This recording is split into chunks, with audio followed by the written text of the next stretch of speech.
गुरु प्यारी सात संगत जी, राधा स्वामी जी। संगत जी, आज 18 मई दिन रविवार संडे डेरा ब्यास में हुजूर जी ने आज बहुत जोरदार सत्संग फरमाया था जी।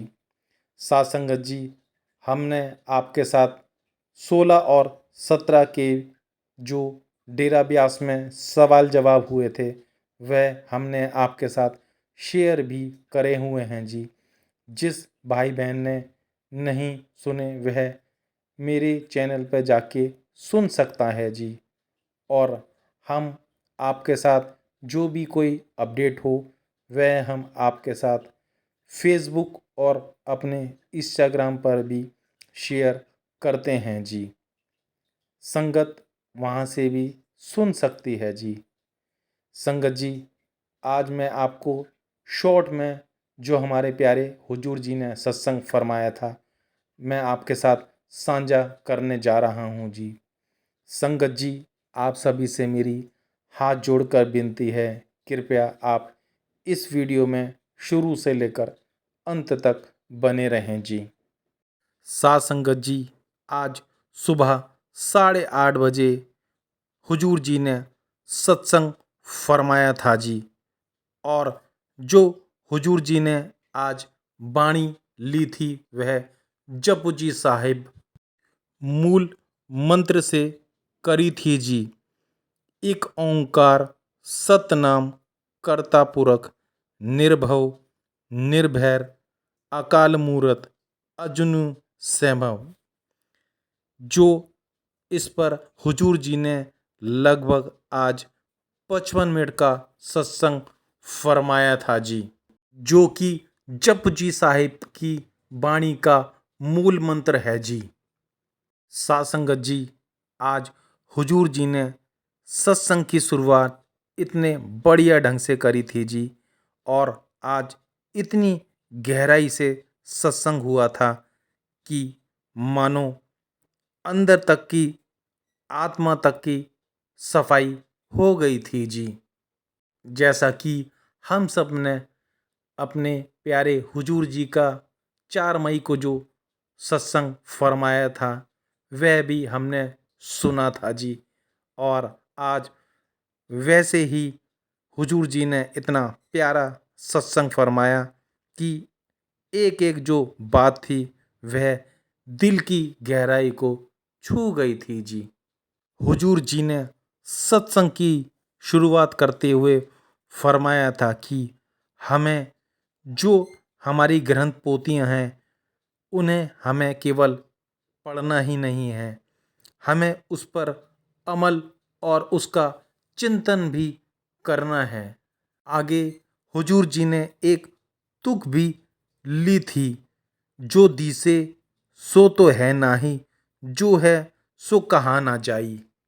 हुजूर जी ने समझाया था कि जो सच्चाई है ना उसे हम शब्दों में बयान नहीं कर सकते और ना ही इसको शब्दों में बांधा जा सकता है।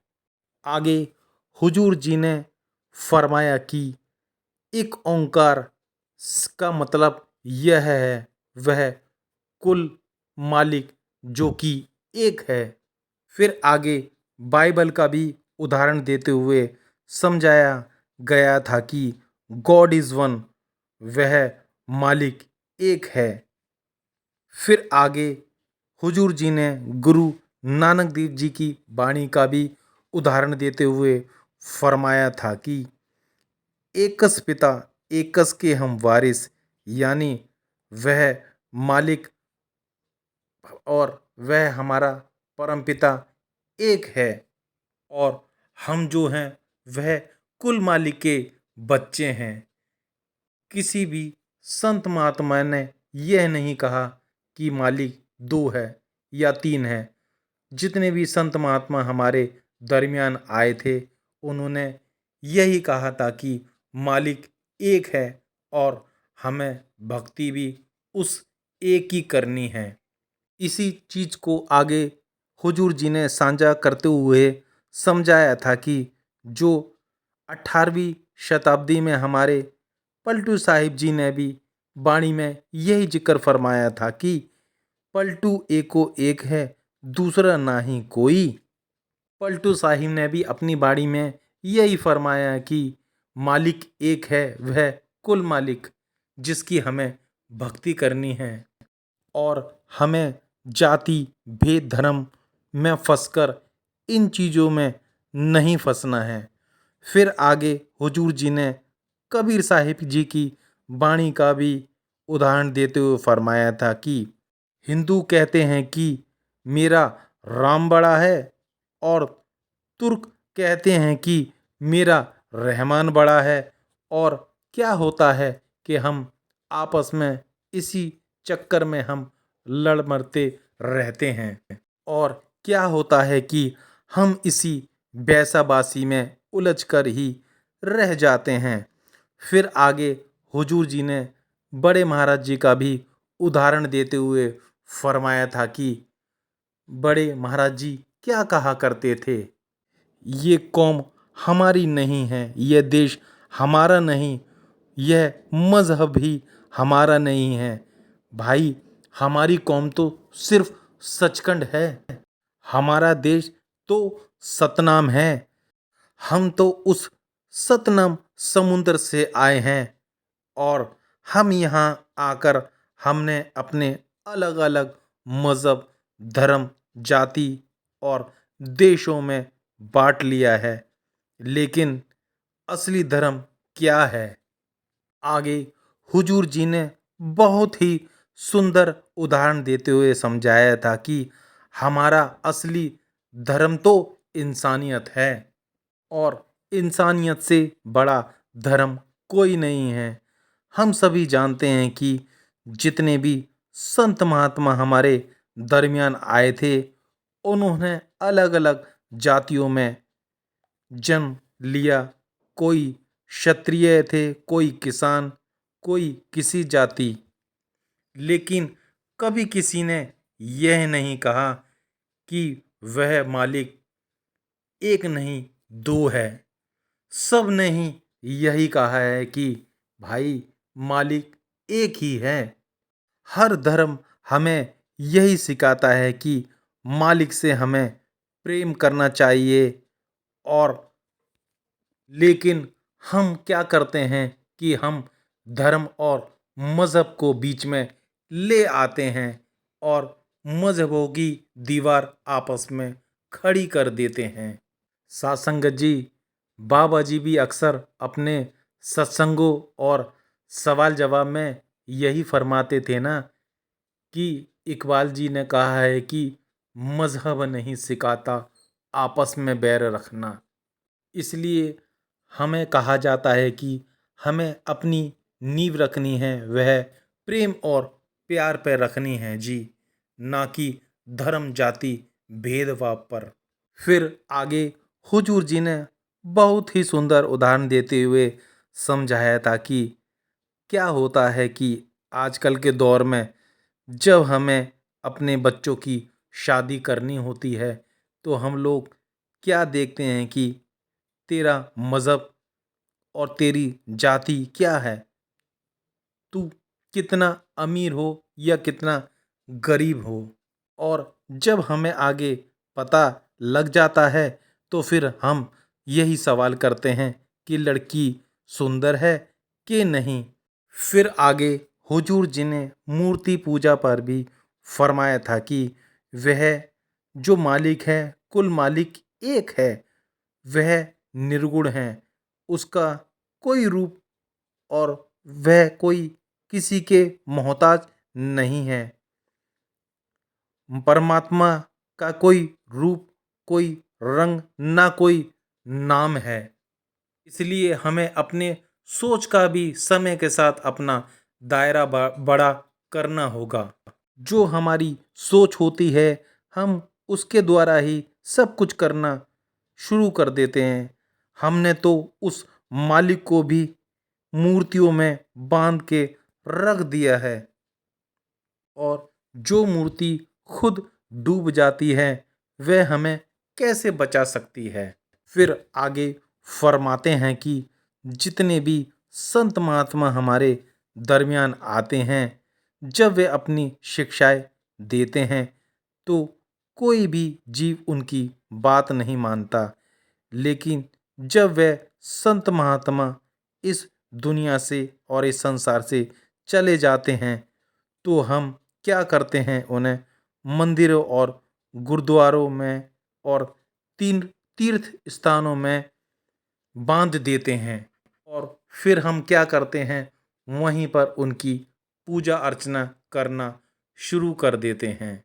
फिर आगे नाम का भी हवाला देते हुए समझाते हैं कि भाई, नाम कोई लफ्ज़ नहीं है, नाम वह शक्ति है जिसने इस पूरी सृष्टि को जन्म दिया है।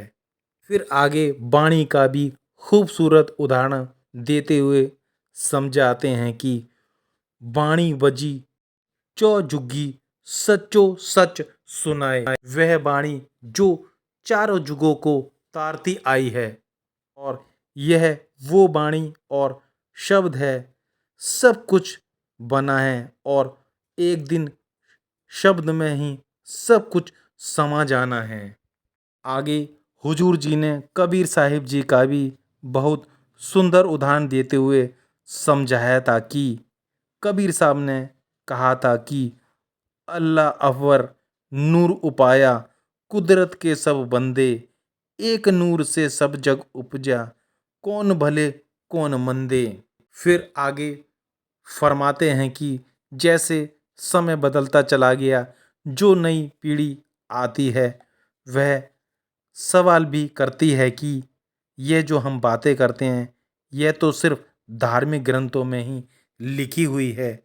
फिर आगे हुजूर जी ने गुरुद्वारों, मस्जिदों और चर्चों का भी उदाहरण देते हुए समझाया था कि वहाँ पर क्या होता है।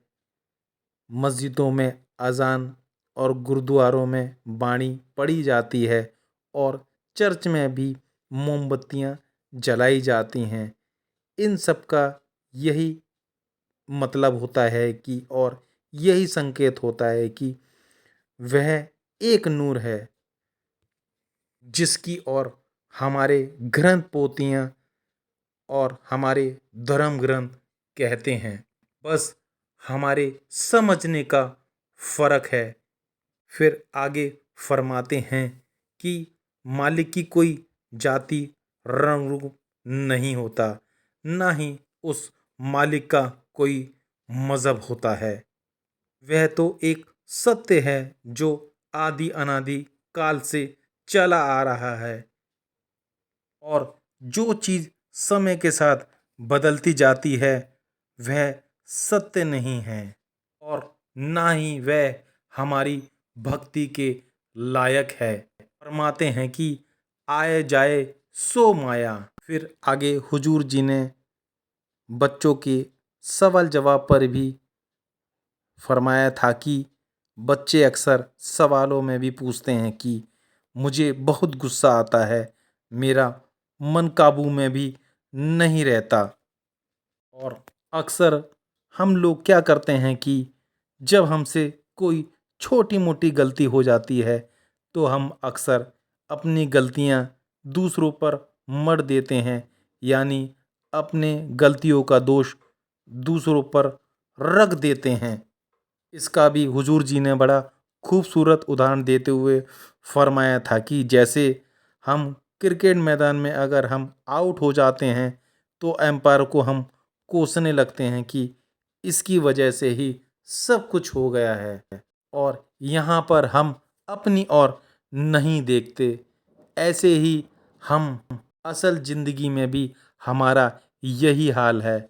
हम भजन सिमरन नहीं करते और फिर आगे हम मालिक के आगे अरदास करते हैं कि मालिक बाबा जी मेरा कुछ बना नहीं। फिर इसी तरह अगर हमारी ज़िंदगी में कोई कठिनाई या दुख तकलीफ़ आ जाता है तो हम ऐसे ही काल को दोष देना शुरू कर देते हैं कि यह सब काल की वजह से हुआ है, इसमें मेरा क्या दोष है। फिर फरमाते हैं ना कि काल तो वह मालिक का एक सच्चा सेवक है जो अपनी ड्यूटी बखूबी निभा रहा है। क्या हम अपनी ड्यूटी निभा रहे हैं? जो हमने गुरु से हुक्म करा था, क्या हम उसकी पालना कर रहे हैं? हम अपनी ड्यूटी तो निभाते नहीं जो हमें गुरु कहता है, फिर हम काल को बुरा भला कहने लगते हैं। फिर आगे हुजूर जी ने गुरु की तरफ इशारा करते हुए बताया था कि गुरु कौन है जो अंधेरे से उजाला की ओर लेकर जाता है और हमें अपने जिंदगी के हर सफ़र में हमें गुरु और गाइड की ज़रूरत होती है जो रास्ता बताए, समझाए और आने वाली जिंदगी या मुसीबतों के बारे में हमें उनसे पता चल सके। इसी प्रकार गुरु भी हमारे आध्यात्मिक यात्रा में भी वे हमें ऐसे ही रहबर की ज़रूरत करता है और हमारी मदद भी करता है, क्योंकि वह खुद उस रास्ते से गुजरा हुआ है और जो इस रास्ते से नहीं गया वह आपको रास्ता बता भी नहीं सकता। आगे स्वामी जी का भी वाणी का भी उदाहरण देते हुए फरमाया था कि गुरु बिना तेरा और न कोई, गुरु मिले जो धुन का भेदी। यानी ऐसा गुरु चाहिए जो शब्द धुन का अनुभव हो और खुद भी ऊपर ऊंचाइयों तक पहुंचा हो और वह गुरु हमें भी उस रास्ते पर लेकर जाए। फिर आगे फरमाते हैं कि हमें ऐसे पीर वगैरह से भी दूर रहना है जो खुद कुछ मांगते हैं, उसे हम सच्चा गुरु नहीं कह सकते। सच्चा गुरु वह है जो खुद खाए और कुछ मेहनत करे और फिर अपने हाथों से बांटे। फिर आगे हुजूर जी ने गुरु नानक जी का भी उदाहरण देते हुए समझाया था कि गुरु नानक देव जी ने अपने परिवार को पाला और मुफ्त साथ संगत की सेवा भी करी थी जी। फिर फरमाते हैं कि आज हमें उस गुरु पर विश्वास क्यों नहीं होता, क्योंकि हमने कभी अपने गुरु पर विश्वास ही नहीं करा। अंत में हुजूर जी ने यही कहा था कि भाई अब समय आ गया है, अब हमें मेहनत करनी है और हमें अपने कर्तव्य को समझना है।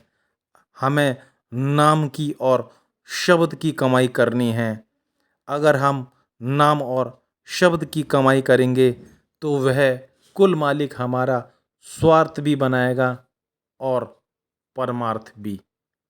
तो साथ संगत जी, यह था वह आज का सत्संग जो आज 18 मई दिन रविवार डेरा ब्यास में हुजूर जी ने सत्संग फरमाया था जी, जो कि मैंने आज आपके साथ शॉर्ट में साझा किया है जी।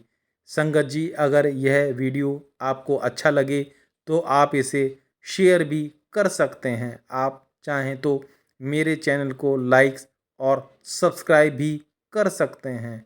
आप मेरे चैनल को सब्सक्राइब करें या ना करें कोई बात नहीं, लेकिन आप यहाँ तक आए हैं तो कमेंट्स में राधा स्वामी जरूर लिख कर जाएँ जी।